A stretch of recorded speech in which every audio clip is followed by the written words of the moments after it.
नमस्कार, सिटी न्यूजच्या बातमीपत्रक प्रेक्षकांचं मनपूर्वक स्वागत। आज दिनांक 23 फेब्रुवारी 2024 वार शुक्रवार। बातमीपत्राची सुरुवात करूया सुविचार मालेने। ज्या गोष्टी तुमचं मन स्थिर करतात अशा गोष्टीत व्यस्त राहा। आजचा सुविचार आपण बघितला, आता बघूया बातमीपत्रातील ठळक बातम्या।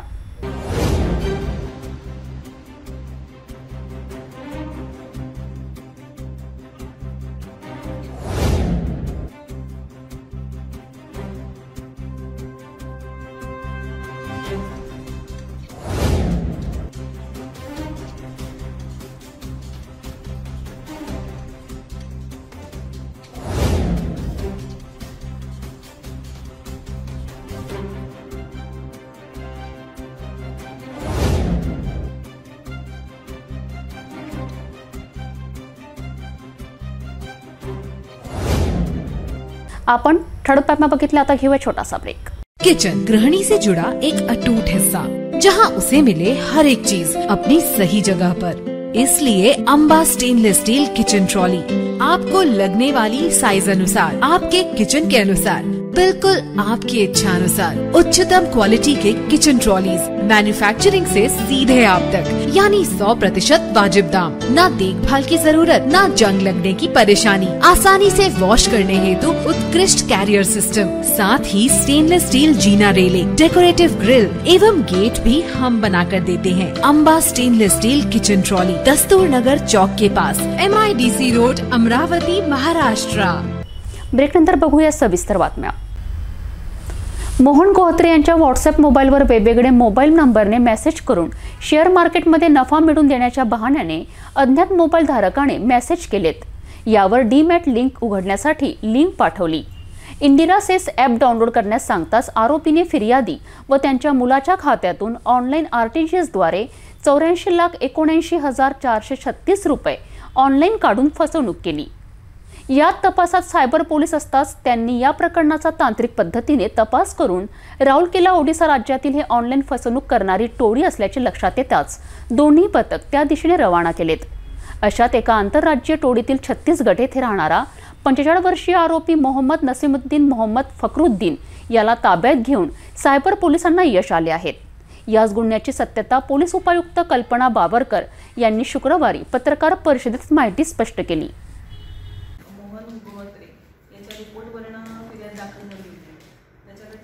व्हॉट्सअप मोबाईल नंबर होते ते 4 एक नंबर आहेत व्हॉट्सअपचे, त्याच्यावर वारंवार मेसेज येत होता की शेअर मार्केट्समध्ये तुम्हाला जास्त प्रमाणामध्ये नफा प्राप्त करून देतो म्हणून। आणि त्यावर त्यांना एक ॲपसुद्धा, जो इंदिरा सेज नावाचा ॲप आहे, तो डाउनलोड करण्यासाठी त्यांना सांगितलं। आणि जास्त नफ्याच्या आमिषाखाली त्यांनी वारंवार त्या ॲपवर रक्कम भरलेली आहे। ती रक्कम त्यांनी स्वतःच्या बँक अकाउंटमधनं आणि त्यांच्या मुलाच्या बँक अकाउंटमधनं भरलेली। म्हणजे त्यांनी स्वतःच्या अकाउंटवरनं साधारणतः 65 लाख आणि मुलाच्या अकाउंटवरनं 18 लाख, म्हणजे टोटल असे साधारण 84,79,436 रुपये त्यांनी ॲपवरनं भरलेले आहेत। परंतु मीनवाईल त्याच्या असं लक्षात आलं की हा जो ॲप आहे त्या ॲपवर आपल्याला प्रॉफिट दाखवतात आहे की आपल्याला नफा मिळतो आहे, पण जेव्हा त्या नफ्याची अमाऊंट त्यांनी बँकेमध्ये स्वतःच्या अकाउंटला ट्रान्सफर करायचा प्रयत्न केला तेव्हा ती झाली नाही। आणि ती न झाल्यामुळे त्याला थोडासा शंका आली की बाबा जो प्रॉफिट आहे तो आपल्याला मिळत नाही, फक्त नफा फक्त ॲपमध्ये दिसतो आहे पण प्रत्यक्षात तो ट्रान्सफर होत नाही। आणि त्यावेळेस तो पोलिसांना ॲप्रोच झाला। आणि त्याच्यानंतर त्याची जेव्हा फिर्याद आली तेव्हा तपास केल्यानंतर कळलं की हा सगळा फ्रॉड आहे। आणि त्याच्यामध्ये ज्यावेळेस गुन्ह्यामध्ये आपण तपास केला तर आपण आरोपींना अटक केली आहे। मेन आरोपी आता सध्या आपल्या ताब्यामध्ये आहे की ज्याच्या अकाउंटवर आपल्याला सगळ्यात जास्त रक्कम मिळालेली आहे। ही जी आरोपीची जी रक्कम आहे ती त्याच्या अकाउंटवरनं ट्रान्सफर झाल्यानंतर वेगवेगळ्या 7 खात्यांमध्ये ट्रान्सफर होत होती।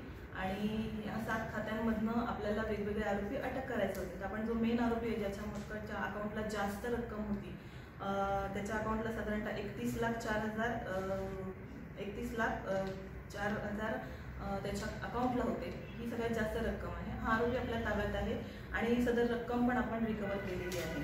जी टोटल रक्कम आहे त्याच्यापैकी आपण 50 लाखाची रिकव्हरी केलेली आहे आणि 34 लाख रुपये शिल्लक आहेत रिकव्हरी करायचे, परंतु आरोपींची नावं निष्पन्न झालेली आहेत। आपल्याकडे तपास चालू आहे।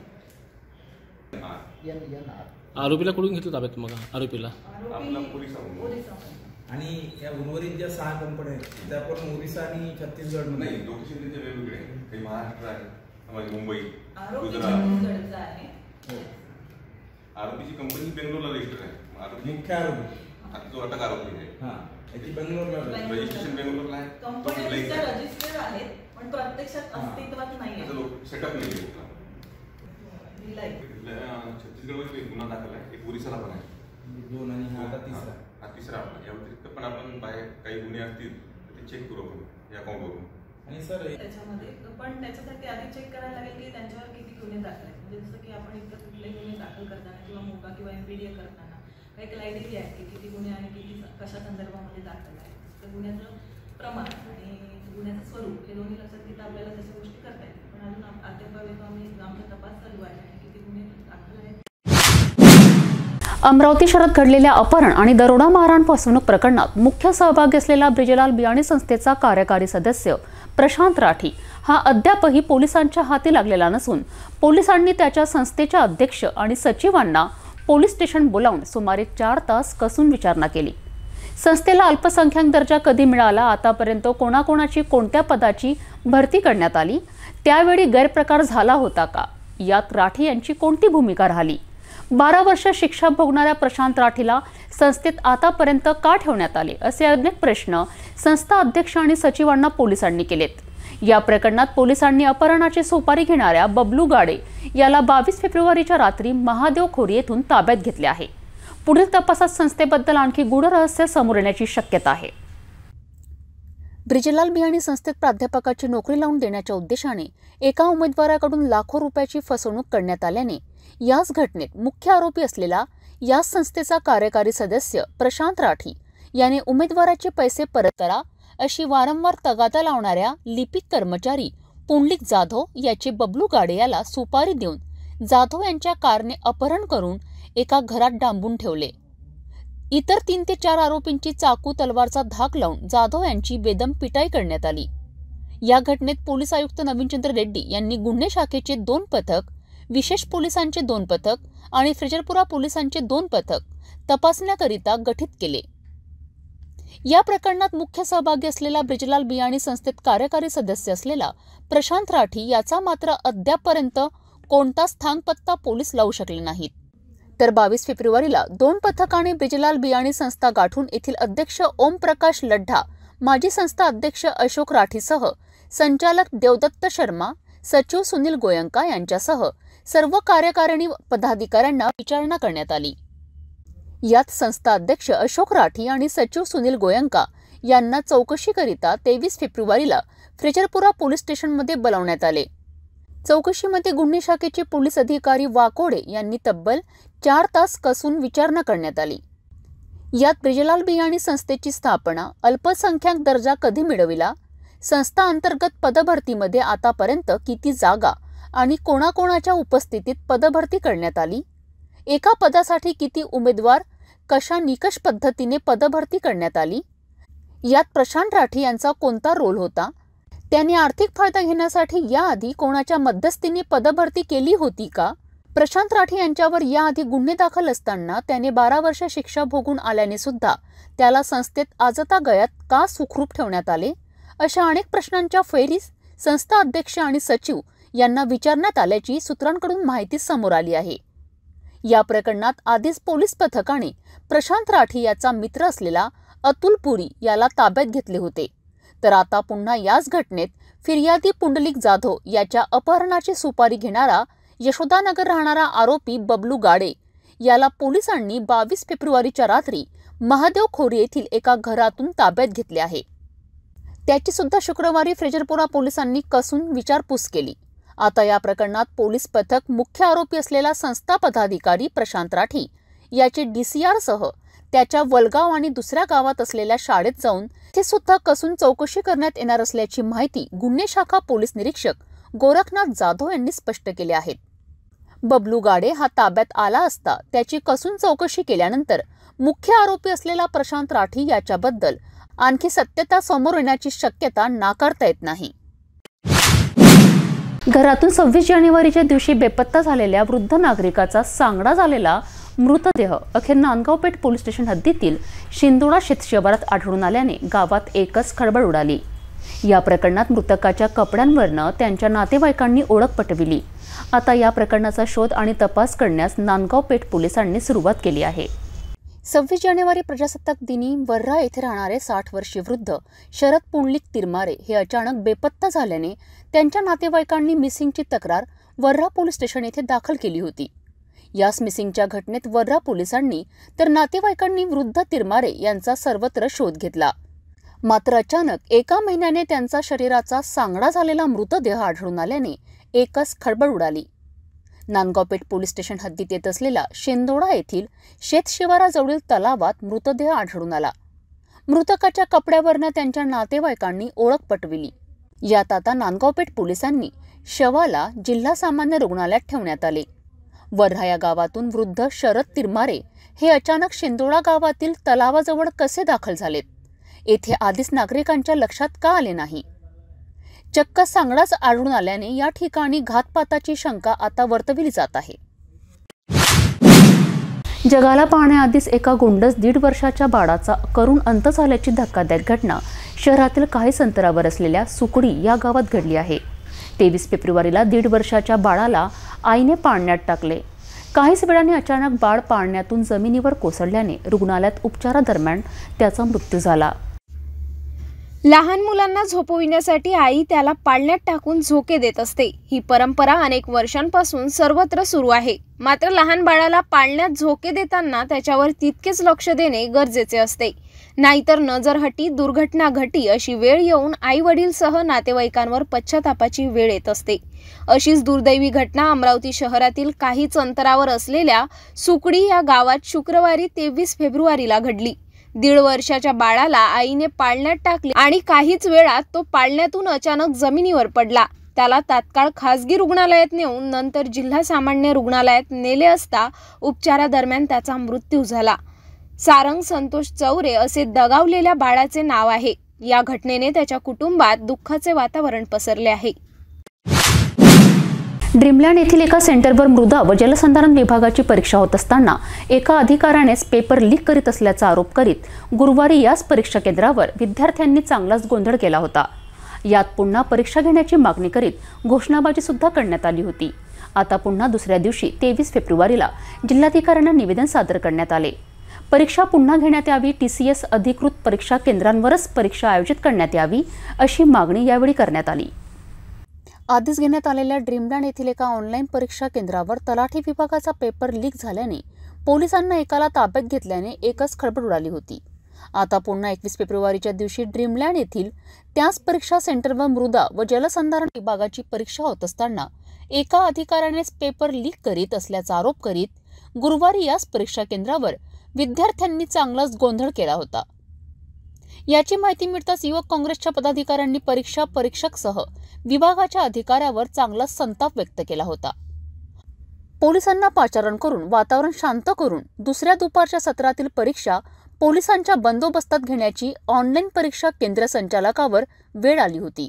मात्र आता त्याच परीक्षेत घोळ झाल्याने पेपर एका विद्यार्थ्यांच्या हॉल तिकीटवर उत्तरे लिहून देण्यात आल्याने शेकडो परीक्षार्थ्यांनी मृदा व जलसंधारण विभागाच्या अधिकारी पदाची परीक्षा पुन्हा घेण्यात यावी अशी मागणी करण्यात आली। नमस्कार, मी एक सिव्हिल इंजिनिअरिंगची विद्यार्थिनी आहे। आम्ही WCDच्या एक्झाम जो घोटाळा झालेला आहे त्याच्या संबंधित आम्ही आधी पण जे डिपार्टमेंटचे अधिकारी होते, मंत्री होते, यांना आम्ही आधीच्या रात्रीपर्यंत निवेदन दिले, ट्विटरवर केलेलं आहे। तरी पण त्यांनी डिपार्टमेंटनी एक्झाम घेण्याची घाई केली। ही घाई का बरं केली? आमच्या विद्यार्थ्यांची मागणी ही होती की आम्हाला TCS अधिकृत जे सेंटर आहे तिथेच आम्हाला एक्झाम्स पाहिजे होती। 10 दिवस लेट घ्या, 15 दिवस लेट घ्या, पण आम्हाला अधिकृत सेंटरवर जिथे आमचा विश्वास आहे TCS सेंटरवर तिथेच आम्हाला एक्झाम हवी होती। याने घाई केली आणि जिथे अपेक्षित होती अशा ठिकाणी प्रायव्हेट सेंटरवर गल्लीबोडीतले आम्हाला सेंटर देऊन एक्झाम घेतला। आणि जे दिसत आहे हॉल तिकीटवर चक्क सिक्वेन्स वाईज दिलेला आहे, जो की शफल होतो। सर्व विद्यार्थ्यांचा सिक्वेन्स क्वेश्चनचा वेगळा असतो, तर ते 60 क्वेश्चन टेक्निकलचे, नॉन टेक्निकलचे 40 क्वेश्चन सिक्वेन्स वाईज कसे काय प्रिंट झाले। म्हणजे ह्याच्यामध्ये आतमधला मेन कम्प्युटर जर हॅक केलाच नाही तर तसं तो होऊ शकत नाही। 1 तासाच्या नंतर जर कुणाला तरी पुरवणी देत आहे म्हणजे बाहेरचा विद्यार्थी आतमध्ये आलेला नाही आहे, कुणी आतमध्ये काहीतरी घोटाळा झालेला आहे। आता शेवटी आमची हीच मागणी आहे, तुम्ही तुमचा जो पण अधिकारी आहे तुम्ही त्याच्यावर कार्यवाही करा, पण आम्हाला आमची परत एक्झाम पाहिजे आहे. पूर्ण एक्झाम कॅन्सल करायची, कारण की PWDमध्ये पण हेच झालेलं आहे. लातूर सेंटरवर ह्याआधी घोटाळा झाला, त्याच्यानंतर आम्ही FIR केली, ती FIR दाबण्यात आली. विद्यार्थ्यांच्या 8 दिवसांमध्ये जॉईनिंग येणार आहे हे असं ऐकण्यात आलेलं आहे. आणि आता पण WCDची रिस्पॉन्स शीट येण्याची घाई करतीलच डिपार्टमेंट. आम्हाला रिस्पॉन्स शीट पाहिजे नाही, आम्हाला पूर्णपणे जी पण परीक्षा होती ती रद्द करायची आणि आम्हाला पूर्ण परत TCS अधिकृत जे आयन डिजिटल झोन आहे त्याच ठिकाणी आम्हाला परत एक्झाम पाहिजे. काही झाली तर आम्ही एक्झाम परत नाही झाली, पुन्हा जर त्यांनी रद्द करून परत एक्झाम नाही घेतली तर आम्ही मोठं आंदोलन करू. हे आम्ही आमच्याच स्तरावर केलेलं आहे. मंत्र्यांना निवेदनं दिली, कॉल केले, ट्विटरवर केलेले आहेत. आमचे मोबाईल नंबर्स ब्लॉक करत आहेत, कॉल कट करत आहेत की आमच्याकडे ते डिपार्टमेंट नाही आहे. असं करून आता चालणार नाही. सरकारने यात दखल घ्यावी, नाहीतर अन्यथा सर्व विद्यार्थ्यांचा जो पण आक्रोश आहे तो मोठ्या जे पण आंदोलन होणार त्याच्यामध्ये समोर जावं लागेल आम्हाला. आमच्याकडे आता काहीच दुसरा ऑप्शन नाही राहिलेला आहे, आम्हाला आंदोलन करावंच लागेल. आम्ही करू. अनेकांनी 23 फेब्रुवारीला जिल्हाधिकाऱ्यांना निवेदन सादर करण्यात आले. परीक्षा पुन्हा घेण्यात यावी, TCS अधिकृत परीक्षा केंद्रावरच परीक्षा आयोजित करण्यात यावी अशी मागणी यावेळी करण्यात आली. भेटूया एका छोट्याशा विश्रांतीनंतर.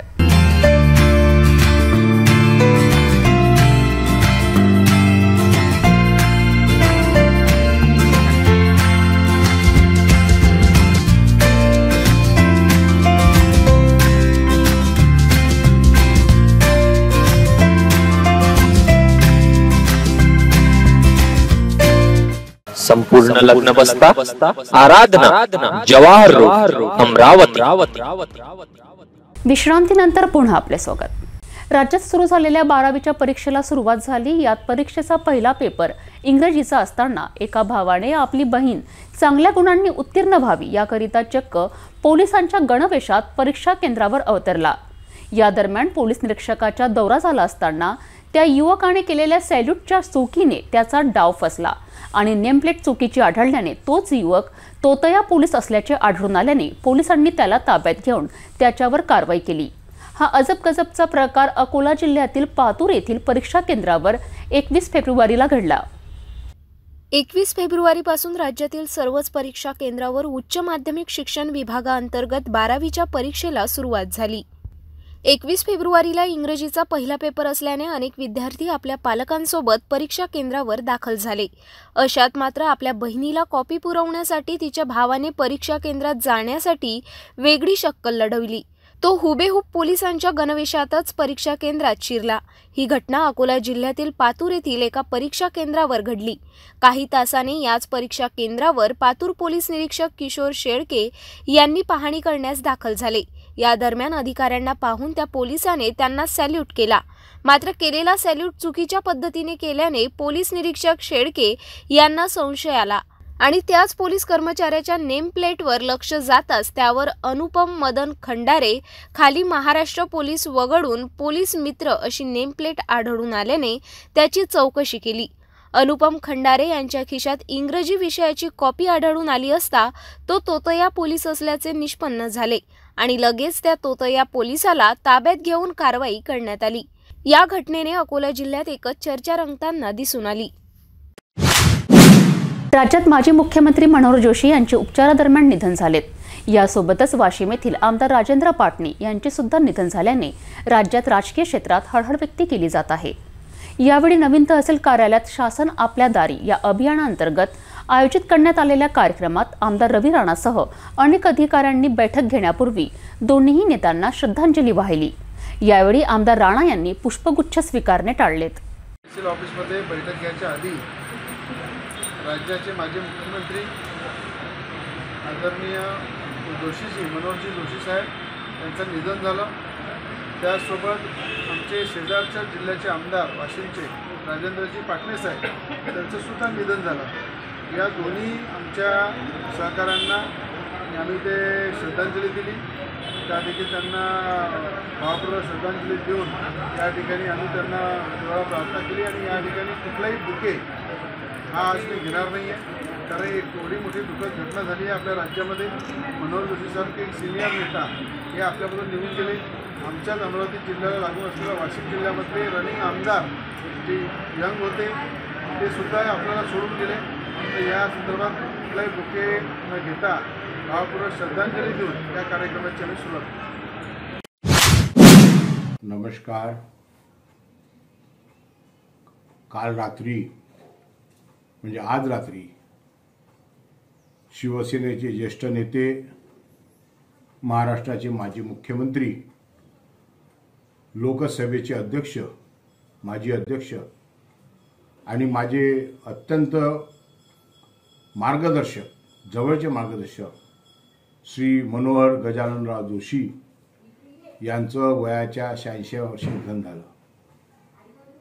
माझ्यासारख्या कार्यकर्त्याला, शिवसैनिकाला त्यांच्या जाण्यानं फार मोठा धक्का बसला.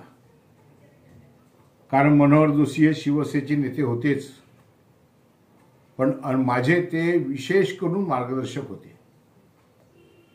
मी अनेक वर्ष माननीय मनोहर जोशी यांच्या नेतृत्वात काम केलं.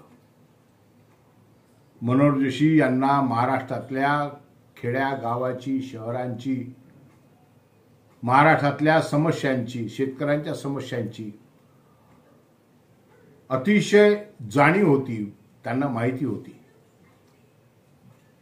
विरोधी पक्ष नेता असताना अचानकपणे बंड झाला आणि छगन भुजबळ बाहेर पडले. त्यानंतर मनोहर जोशी अमरावतीत आले आणि रात्री त्यांनी मला सांगितलं का मला मेळघाटला जायचं आहे. आणि तेव्हा एवढी वाहनांची व्यवस्था नव्हती, तर त्यांना ट्रॅक्स करून मी त्यांना मेळघाटमध्ये ते गेलेत आणि ट्रॅक्स ते मेळघाटमध्ये फिरले. त्यानंतर मुख्यमंत्री असताना देखील त्यांनी मेळघाटचा दौरा केला आणि मेळघाटमध्ये जी समस्या आहे बालकांच्या मृत्यूची, त्या समस्येचं निराकरण कोणतं असेल तर त्यांना शहराच्या दवाखान्यात येता आलं पाहिजे. धाडणीमध्ये, चिखलदऱ्यामध्ये, काटकुमचुर्णीमध्ये येता आलं पाहिजे. आणि त्यासाठी पावसाळ्यात रस्ते राहत नाही. तेव्हा माननीय मनोहर जोशी यांनी मुख्यमंत्री असताना मोठा निधी हा मेळघाटच्या ग्रामीण भागांच्या रस्त्यांसाठी दिला. अनेक प्रश्नांवर त्यांनी चांगली व्यवस्था या महाराष्ट्रामध्ये केली. माननीय मनोहर जोशी माझे वैयक्तिक गुरु होते. मी आधी सांगितलं, राजकारणातले गुरु होते, शिवसेनेतले गुरु होते. माननीय शिवसेना प्रमुखांच्या वर प्रचंड निष्ठा त्यांची होती आणि शिवसेनेवर देखील प्रचंड निष्ठा होती. मला त्यांनी अनेक ठिकाणी अनेक वेळा विविध प्रकारानं मदत केली. पार्लमेंटमध्ये असताना, लोकसभेमध्ये असताना ते अध्यक्ष होते आणि अध्यक्ष असताना जेव्हा विदेशाचा दौरा करण्याची वेळ आली तेव्हा त्यांनी माझं नाव दिलं. मला ते लंडन, पॅरिस, पनामा या भागामध्ये घेऊन गेले. त्यांनी मला अनेक समित्यांवर पाठवलं. त्यामुळे मनोहर जोशी गेल्यानं माझ्यासारख्या कार्यकर्त्याचं प्रचंड मोठं नुकसान झालं. मनोहर जोशी एक अभ्यासू नेतृत्व होतं, एक उत्तम लेखक होते. अनेक पुस्तकं त्यांनी लिहिली, स्वतःच्या जीवनावर लिहिली. ते वेळेला अतिशय महत्त्व द्यायचे, अतिशय महत्त्व. वेळ त्यांच्यासाठी अत्यंत महत्त्वाची होती आणि वेळ पाळल्या गेली पाहिजे. जी वेळ आज गेली ती पुन्हा परत येत नाही असं त्याचं म्हणणं होतं. आणि आतापर्यंत गेल्या 15 दिवसात मी त्यांची भेट घेतली तेव्हा त्यांची तब्येत खालावली होती, आवाजही क्षीण झाला होता, पण ते बोलत होते. त्यांनी माझी देखील पुन्हा चौकशी केली.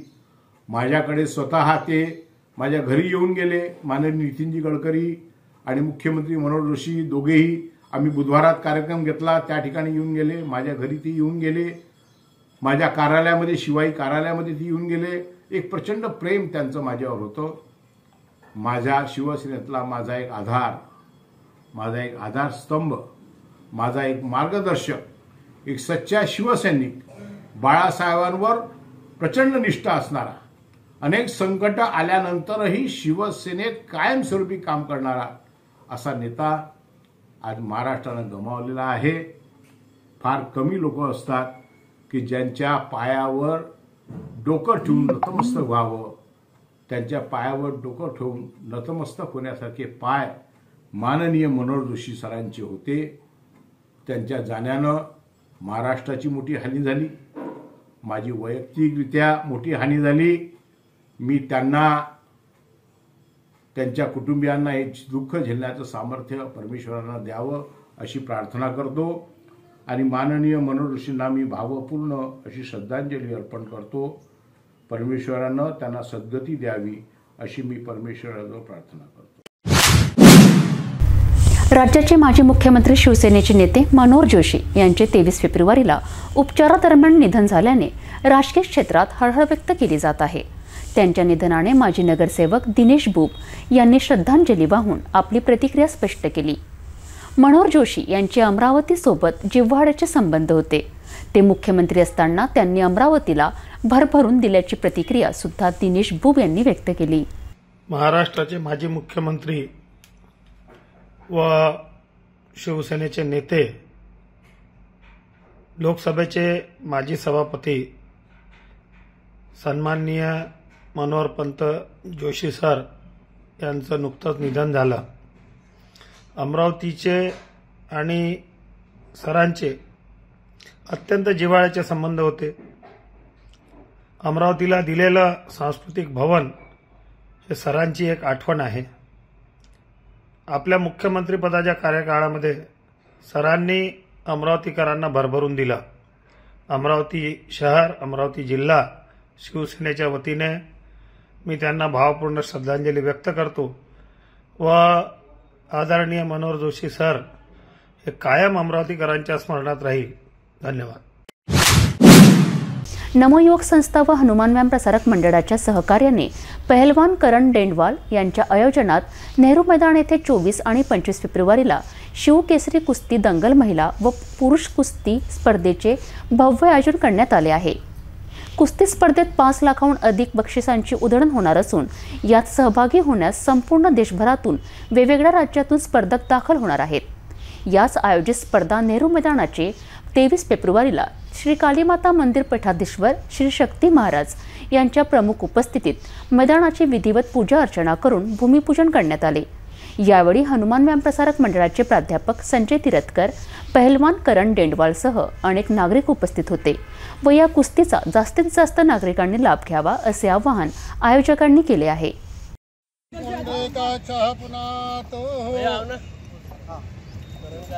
हरि ओम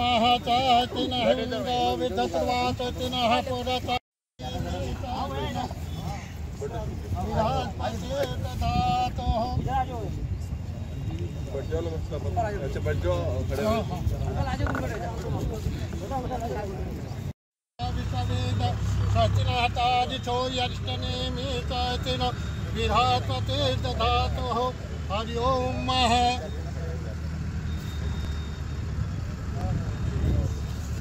हरि ओम महाचातिनंद देवहित गदायो तमिलनतरद जंत देवानाच चक्र जरचन्तनु नाम पुत्राचो यत्र पितरो भवन्ते माता च पिता च पुत्रः अदितिरपञ्चजन अदितिरजातः अदितिजनेत यदा बलाचर्चतु प्रजातो जीवः सतः सतमः ओम देव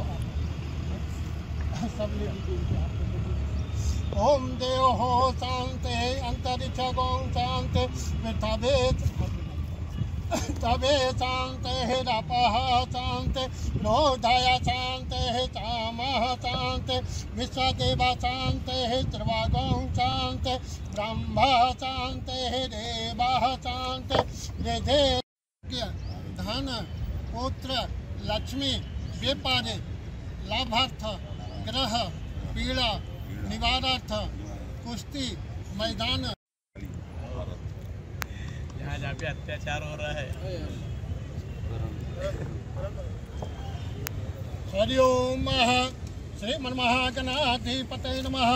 हरि ओम श्री खंडनम चंदनम दिव्यम गंधा सुमनोर्मम विलेपनं सुश्रेष्ठ चंदनं प्रतिग्रतामः ओम पापादिपाप संभामनो चर्चितो देव श्री परमेश्वरा श्री गौरी गणपत्यादि बुद्धे सहिता नमः गणाधिपते नमः यज्ञोपवीतं परमं पवित्रं प्रजापते जसा संकृताता आयु समग्रं प्रथमो शुभ्रं यज्ञोपवीतं बलमस्तु तेजः श्रीखण्डनं चन्दनं दिव्यं गन्धाय सुमनोर्मं विलेपनं सुश्रेष्ठ चन्दनं प्रतिग्रतामः अतस्य सुश्रेष्ठ कुकुमाता श्वेत मया निवेदिता भक्त्या ग्रहाणां परमेशा दीपस्थ पूजनं मः हरि ओम अग्नि ज्योतिषा प्रचो ज्योतिषा प्रचो सूर्य ज्योतिषा सूर्यो वर्चो ज्योति स्वाहा सुधा नमः हनुमतवल्लीला जय जय जय हनुमाने कृपा करो गुरुदेव की नाय तो सतबार पट कर कोई राम छोटे बंद महा भवं भवानी सहितं नमामि मंदारमाला कुटाल काले कृपालमाला चित्तशेखराय दिगंबराय च दिगंबराय नमः शिवाय कर्पूर गौरं समर्पयामि आरती निरंजनं समर्पयामि संजा संग्रहे आवेशितस्य कामाप्रे विश्वे देवा सभा सदेते हरि ओम एकदन्ताय विद्महे वक्रतुण्डाय धीमहि तन्नो रुद्रः प्रचोदयात् हरि ओम तत्पुरुषाय च विद्महे एकदन्ताय विद्महे तन्नो दन्ती प्रचोदयात् हरि ओम तत्पुरुषाय च विद्महे महादेवाय धीमहि तन्नो रुद्रः प्रचोदयात् ओम नारायणाय च विद्महे वासुदेव जय शिवाजी जय भवानी जय शिवाजी जय भवानी जय शिवाजी हर हर महादेव कृष्णो देव समावर्तत पद्भ्यां भूमिदिशा तथा लोकाः कल्पयन्नः हरि ओं गापानाय च व्यानाय च समानाय च उदानाय च ब्राह्मणाय च सदा नमस्ते कासो दन्तोपतितो यं निरागते सत्साग्र नमस्कारः सर्वदेवानां केशवं पतिगत लो श्री शिवाजी महाराज की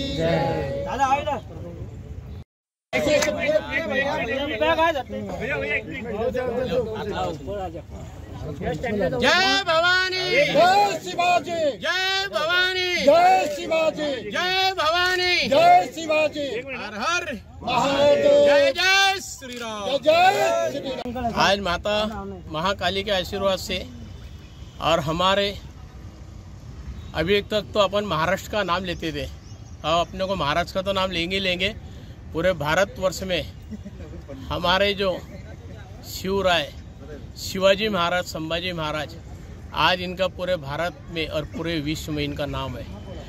और पूरे भारत विश्व में आज हर कई जगहों पे मैं भी दौरों पे जब जाता बाहर गाँव भी बहुत बड़े बड़े शहरों में वहाँ पे भी हमारे आज गौरव की बात यह है कि हिंदुत्ववादियों की कि हमारे शिवाजी महाराज की वहाँ प्रतिमा लगी रहती है और वहाँ पे पूजा पाठ होती है। आज हम लोग श्री महाकाली माता शक्तिपीठ प्रतिष्ठान के ओर से अमरावती के ओर से नमो युवक संस्थान की तरफ से और हमारे हनुमान व्यायाम प्रसारक मंडल की ओर से और हमारे करण डेंडवाल मित्र परिवार के ओर से और हमारे यहाँ पे ब्राह्मण देवता और साक्षी में हमारे शिवाजी महाराज और हमारी भूमि माता कल जो यहाँ पे बहुत बड़े, मैं तो महाराष्ट्र का नाम ले नहीं सकता संजू भैया, क्योंकि मैं भारत के ही नाम लेने वाला हूँ, क्योंकि अपना हिंदू राज बनने वाला है भारत का। ये मैं भविष्यवाणी में अभी कर रहा हूँ। माता के आशीर्वाद से पूरे भारतवासियों के जो दंगल हमारे दारा सिंह जो आ रहे हैं कल यहाँ पे, और हमारे मेन दारा सिंह जो है अमरावती शहर के नामांकित संजू भाई तिरथकार और हमारे करण डेंडवाल परिवार मित्र मंडल और सभी अमरावती शहर के हमारे भक्तवासी आज ये जो है कल यहाँ पे जो दंगल का जो प्रोग्राम होने जा रहा है, मुझे विश्वास है कि जहाँ पे संभाजी महाराज के चरण गिरे हैं और जहाँ पे संभाजी महाराज के साक्षी में मैं ये बोलता हूँ और महाकाली माता शक्तिपीठ के जो चरण गिरे हैं, मुझे विश्वास है कि दंगल पूरे भारत में सबसे ज़्यादा सक्सेस अपने यहाँ के हो जाएंगी। और मैं तो मेरे मित्र परिवार संजू भैया दारा सिंह अमरावती शहर के नामा के संजू भैया से ये प्रार्थना करता हूँ कि दंगल का अपने को एक प्रोग्राम में अपना पेट नहीं भरेगा, अपने को पूरे भारत में चल के और बाहर को भी अपने को दूसरे कंट्री में चल के भी मैं वहाँ पे भी दंगल के साथ में तुम्हारे साथ में रहूंगा और सहयोग में करते रहूंगा। आज मैं यही प्रार्थना करता हूँ कि अपना विश्व कल्याण हेतु के लिए प्रोग्राम लिया जा रहा है और मैं ये प्रार्थना करता हूँ कि अपने विशेष में जो हमारे पूरे अमरावती शहर के मसीहा और नामांकित जो अभी हमारे सीपी सर रेड्डी सर जो हमारे आईजी जो बन गए हैं उनका भी मैं दोनों डीसीपी सर का भी मैं और हमारे शिंदे सर का भी और सागर पाटिल सर का भी मैं हार्दिक अभिनंदन हमारे मित्र परिवार और हनुमान व्यायाम प्रसारक मंडल की ओर से मैं इनका भी मैं हार्दिक अभिनंदन करता हूं। और हम लोग हिंदुत्ववादी के लिए उतरे हैं रोड पे। अगर मेरे को करोड़ रुपए भी लाके देगा कोई तो मैं पीछे नहीं आने वाला हूँ। मेरे को पैसे की परवाह नहीं, मेरे को हमारे हिंदुत्व के लिए हम लोग सब मिलके दंगलवासी मिलके हम लोग सब रोड पे उतरे हुए हैं। बस मैं यहाँ पे और हमारे सिटी न्यूज़ के चंदू भाई सुजोतिया परिवार और हमारे यहाँ पे जितने पत्रकार भाई बंधु लोग आए इनका भी मैं हमारे HCPM हनुमान व्यायाम प्रसारक मंडल की तरफ से मैं हार्दिक अभिनंदन करता हूँ। यहाँ पे मैं 2 शब्दों में मेरे मुखारविंद की मैं विराम देता हूँ। बोलो गौ माता की जय, हर हर। नमो युवक संस्था और करण पहलवान डेंडवाल इनके संयुक्त विद्यमान है और हनुमान व्यायाम प्रसारक मंडल के सहयोग से यहाँ पर 24 और 25 को बहुत बड़ा दंगल कुश्ती का दंगल होने जा रहा है। महिला भी आ रही है, पुरुष भी आ रहे हैं। तकरीबन 200-300 पहलवान यहाँ आ रहे हैं और लाखों रुपए तकरीबन 5 लाख रुपए का इनाम यहाँ बांटा जा रहा है। अच्छी व्यवस्था उनके रहने की है, खाने की व्यवस्था पहलवानों की, पब्लिक की बैठने की व्यवस्था किया है। आज इस मैट में जो रवि राणा ने ये मैट उपलब्ध कर दिया था, तकरीबन 10 लाख रुपए की मैट है और ये मैट का पूजन आज यहाँ था। साक्षात शक्तिपीठ के हमारे काली माता शक्तिपीठ के महाराज शक्ति महाराज यहाँ पर आए, उनके हस्ते पूजा हुई, हमें ताकत मिली है और निश्चित रूप से ये दंगल सक्सेस होगा। जय करण डेंडवाल। नमस्ते, जय श्री राम, जय शिवराय, जय भीम। नमो युवक संस्था हनुमान व्यायाम प्रसारक मंडल इनके सहयोग से हमने कुश्ती दंगल आयोजित किया है। 5 से 6 लाख रुपए हम बख्शिश दे रहे हैं पहलवानों को। अमरावती करों से हमारा विनंती है कि ज़्यादा से ज़्यादा संख्या में आके हमारे कुश्ती दंगल को बढ़ाइए, उनका शोभा बढ़ाइए। जय श्री राम। स्टल नेहरू मैदान, अमरावती, राजकमल। विदर्भात सिटी न्यूज चॅनलचे वाढते दर्शक पाहता धारणी तालुक्यात सुद्धा केबलच्या माध्यमातून सिटी न्यूज चॅनलचा आनंद मिळावा या उद्दिष्टाने धारणी शहरात सुद्धा मोठ्या थाटात सिटी न्यूज लाईव्ह चॅनल 122 चे उद्घाटन करण्यात आले। यावेळी कालीमाता मंदिर पीठाधीश्वर श्री शक्ती महाराज यांच्या हस्ते फीत कापून चॅनलचे उद्घाटन करण्यात आले। यावेळी येथील नागरिकांना city news NST channel number 22 व लोकल चॅनल नंबर 8 वर पाहता येणार आहे। विदर्भात नंबर 1 चे चॅनल असलेल्या सिटी न्यूज चॅनलला मेळघाटात हजारो दर्शकांची पसंती पाहता पुन्हा येथील नागरिकांच्या सेवेत आमच्या city news live channel number 122 चे मोठ्या थाटात उद्घाटन करण्यात आले। धारणी तालुक्यातील होली चौक येथील सिटी न्यूज कार्यालय येथे मोठ्या थाटात सिटी न्यूज लाईव्ह चॅनलचे उद्घाटन करण्यात आले। यावेळी कालीमाता मंदिरचे पीठाधीश्वर श्री शक्ती महाराज यांच्या हस्ते रिबीन कापून चॅनलचे उद्घाटन करण्यात आले।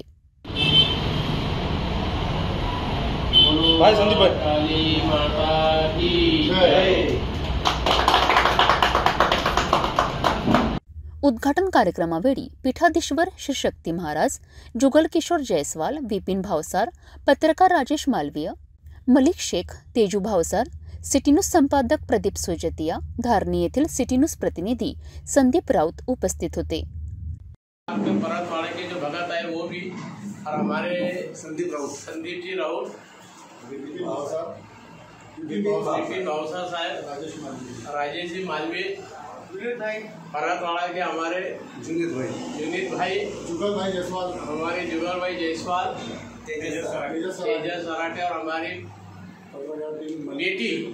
बेटी लड़की पूजा जी, उनके पिताजी पत्रकार मलिक शेख और हमारे पत्रकार जाने माने अस्थि पत्रकार मलिक शेख, ये भी यहाँ पे पधारे धारणी में। और यहाँ पे सिटी न्यूज का ऑफिस खुला हुआ है और सिटी न्यूज चैनल का यह प्रतिभाई सुजोतिया, चंदुभाई सुजोतिया परिवार के और ये तो भगवान की कृपा है जो धारनी में हमारे सिटी न्यूज चैनल आज से शुरू होने वाला है और अभी से शुरुआत हो गई है। पहली बाइट श्री महाकाली माता शक्तिपीठ प्रतिष्ठान अमरावती शहर 1008 महाशक्तिपीठाधीश्वर के हस्ते शुरू हुआ है ये।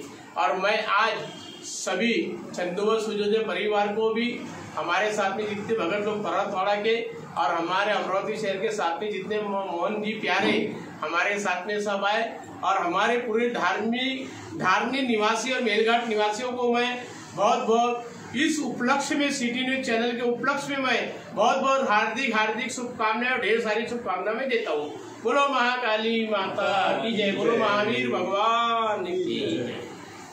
आज हमारे वैसे देखा है तो कई पिछले 10-12 सालों से सिर्फ व्हाट्सएप के माध्यम से सिटी न्यूज चल रहा था, लेकिन आज सबसे बड़ी खुशी की बात यह है कि हमारे धार्मिक वासियों के लिए, पूरे मेलघाट के लिए अमरावती से आए हमारे शक्तिपीठाधीश्वर महाराज, शक्ति जी महाराज, इनके हस्ते आज सिटी न्यूज चैनल का धारनी में उद्घाटन हो चुका है। और आप घर बैठे हमारे जो धारनी के सिटी न्यूज केबल के जो ऑथोराइज यहाँ के हमारे अधिकृत जुगल जी जायसवाल है, जो इनका केबल नेटवर्क चलता है धारनी में, इनके NXT डिजिटल आप देख सकते हैं 122 नंबर पे, और धारनी के जो लोकल चैनल है इनका उस नंबर पे, नंबर 8 पे आप देख सकते हैं जुगल भाई जायसवाल इनके केबल नेटवर्क पे।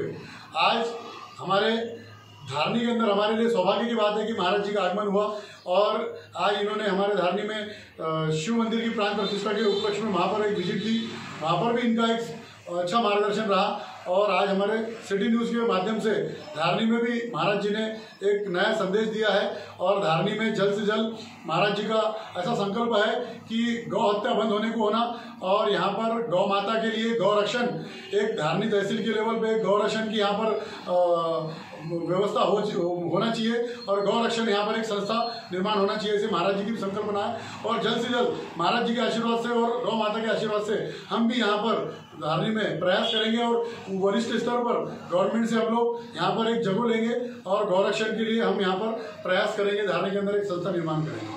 और आप लोग सभी धारनी वासियों को मैं विनती करता हूँ, बेलघाट के वासियों को, कि हमारा जो लोकल चैनल है डिजिटल नेक्स्ट पे आप 122 पे देख सकते हैं, और लोकल चॅनल पे नंबर 8 पे आप देख सकते हैं सिटी न्यूज चॅनल।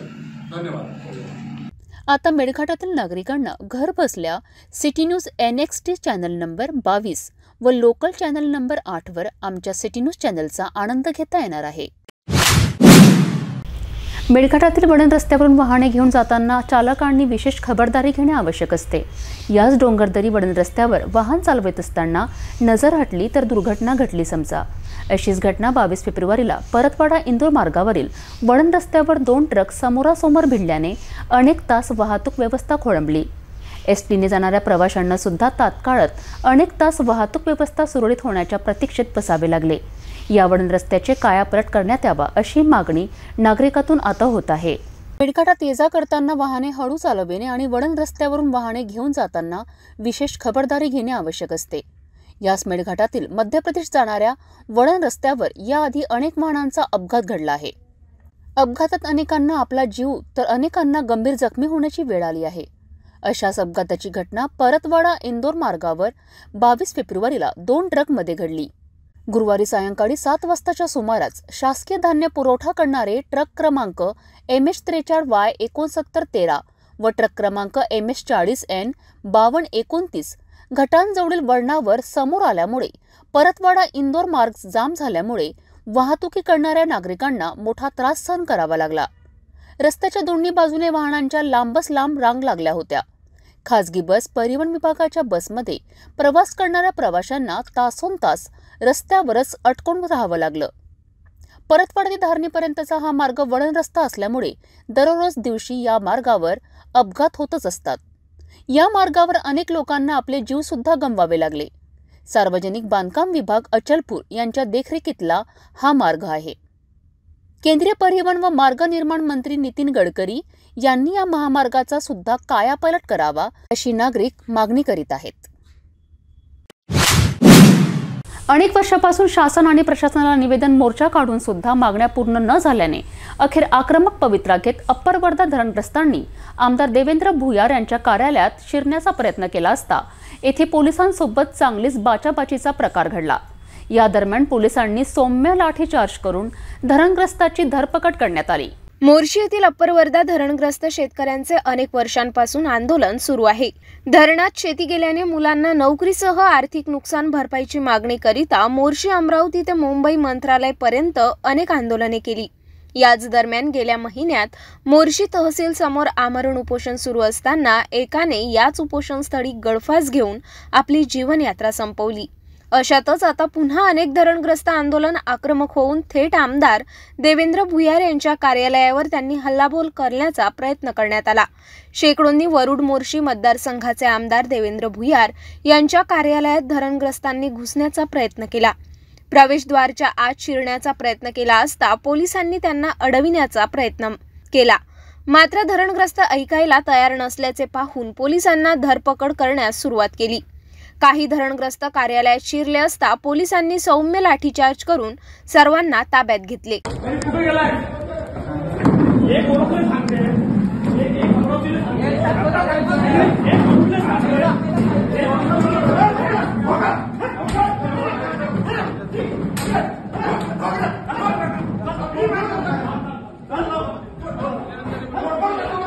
या आंदोलनाने घटनास्थळी तणावपूर्ण वातावरण निर्माण झाले होते। अनेकांनी याच ठिकाणी लोटांगण घेऊन आपला संताप व्यक्त केला। जोपर्यंत अप्पर वर्धा धरणग्रस्त कृती समिती सोबत बैठक घेणार नाही तोपर्यंत आंदोलन करत राहू असा इशारा यावेळी देण्यात आला। जाता जाता पुन्हा एकदा आजच्या ठळक बातम्या।